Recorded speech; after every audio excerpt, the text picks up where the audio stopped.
2024's been over for a bit now, so how about I look back at the movies that came out that year? Because trust me, there were a lot of big movies in 2024, and there were a lot of them that were really good. Sadly, that won't be the focus of this video. Yes, we're getting the worst list out of the way first, and there's a lot of material to work with in that regard. From standard mediocrity to unfathomable awfulness, these are the 10 biggest disasters to come out of Hollywood in 2024. Keep in mind that this is just my opinion, and there may have been some movies that I missed. I don't know, I'm trying to make sure nothing is safe from my wrath in this video. Alright, with that, let's get this list started. Number 10. Red One is a film that really fascinates me. As the latest vanity project for Dwayne Johnson, it got upgraded from an Amazon Prime original to a wide theatrical release, all in the hopes of starting an entire holiday cinematic universe. And did that pay off for The Rock and MGM? Well, I'll let you be the judge of that. Red One is a lackluster experience that barely scratches the surface with its world building, providing a poorly written script with inconsistent pacing and boring characters, unengaging action scenes, and some really bad CGI effects. Maybe there's some level of appeal towards having an action movie set during Christmas, but that really wasn't taken advantage of here. Thankfully, it's only number 10 because a few of the actors were okay, especially J.K. Simmons, who was surprisingly well cast as Santa, and some of the sets were well designed, but that wasn't enough to save it from getting a spot on this list, even if I didn't have that much to say about it given how forgettable it was. And unfortunately, it's only gonna get worse from here.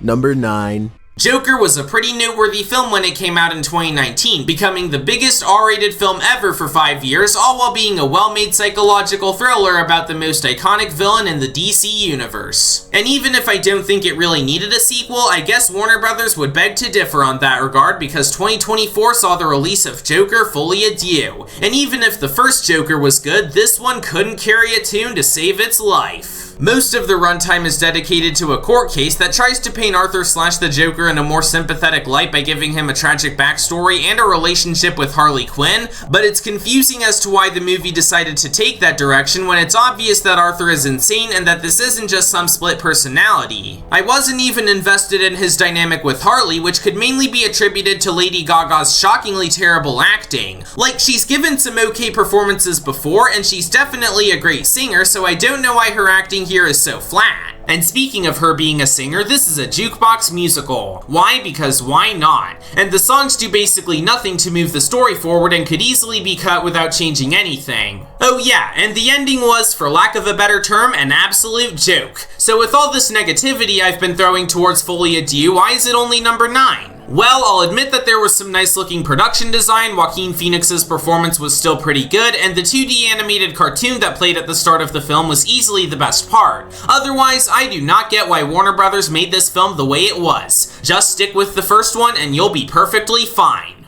Number 8. 1994's The Crow was a really good movie. It's a solid revenge thriller with a cool atmosphere, great performances, and exciting action scenes. It was also the last performance from actor Brandon Lee, who unfortunately passed away before its release from an on-set accident. Regardless, these past 2 decades have seen a sharp increase in legacy sequels and remakes of old properties, so Lionsgate decided to give The Crow that treatment this year, and the result was really bad. It was slightly better than I expected it would be at first, as the cinematography was nice and some of the action scenes were okay, but none of that could save The Crow from paling in comparison to the original. Even if it tries to give more development to the relationship between the main characters, it doesn't work as the terrible writing and pacing gives us little to no reason to get invested in them before Shelley dies. And that could also be attributed to the really bad performances. Bill Skarsgård and FKA Twigs have zero chemistry, and the former looks way too much like Jared Leto for me to take him seriously. Also, the soundtrack is just terrible. The songs are fine on their own, I guess, but how they're used in the movie feels laughably out of place. Overall, if ever there existed a cure for insomnia, The Crow 2024 would be it. Once again, just stick with the original and pretend this one doesn't exist, and it looks like a lot of people are doing that already.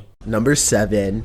I saw 7 horror movies in 2024. Of them, I'd consider only 3 of them to be good. One of them was just regular run-of-the-mill bad, and the other 3 were hot garbage. But for the life of me, I couldn't figure out how to rank them on this list. So for the first time in Isaac Harvey history, we have a 3-way tie. Even if these are all different movies, Night Swim, Imaginary, and Tarot do share a lot of similar problems. They're boring as sin, the plot only seems to move forward by having the characters make the most brain-dead decisions possible, the dialogue is stilted, the lighting is atrocious, and the horror only seems to go for lazy jump scares and nothing else. If I could say some nicer things about them, I guess they have a few decent looking shots and set pieces here and there, but not enough to improve the otherwise broken presentation. I wish I could say more, but there's just not a lot to work with in these films. And what's worse, we still haven't even gotten to the bottom 5 yet. Ugh, this is gonna be a long video.